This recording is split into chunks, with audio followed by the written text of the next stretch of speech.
The genes that encode antimicrobial resistance are ancient, or they have been there for a very, very long time.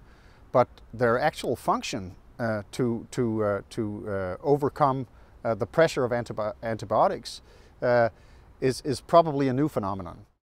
Our approach to the antimicrobial resistance problem is twofold. So first of all, we try to understand the underlying mechanisms behind the evolution of resistance.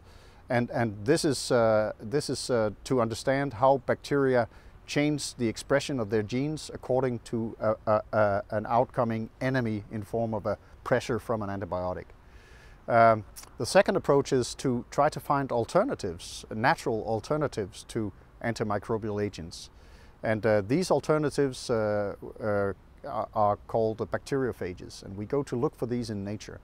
Bacteriophages are very specific bacterial vira that attack specific bacterial species.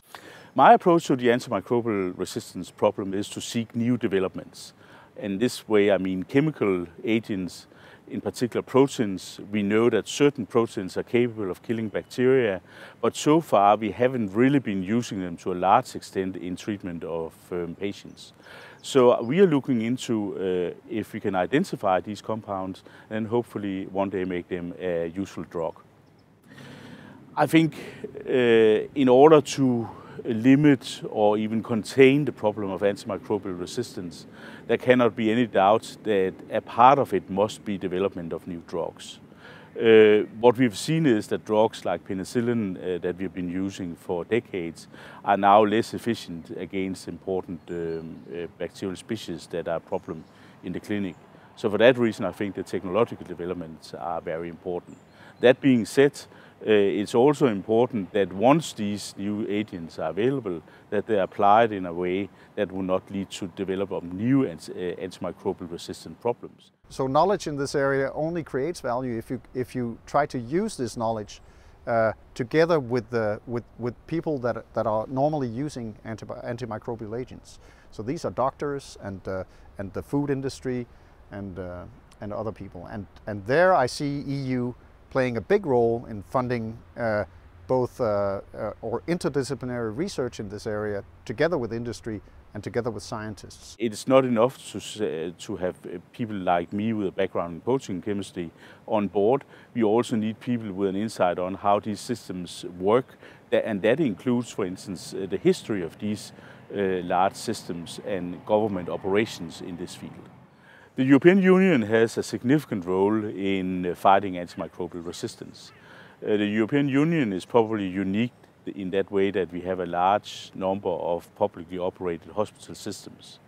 Now, as everyone knows, hospital systems are by no way easy organizations to direct. On the other hand, we have a common history of regulation across the European Union, which could be used to better apply antimicrobial agents in a way that could avoid resistance. This is different from other parts of the world where less regulation or no regulation unfortunately enhances the problem of antimicrobial resistance.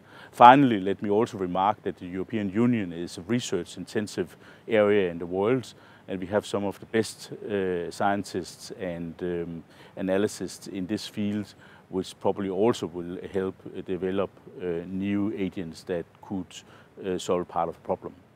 We have to find better and sustainable solutions for our production system to avoid the overuse of antimicrobials, to use alternatives when the need is there. This development needs to come from the EU because it's not very easy to see where else it should come from. And once you can convince the rest of the world that EU produces sustainable foods and without the danger of eating antibiotic-resistant microorganisms, you have not only gained a healthcare benefit or a health benefit, but you have also created a good brand.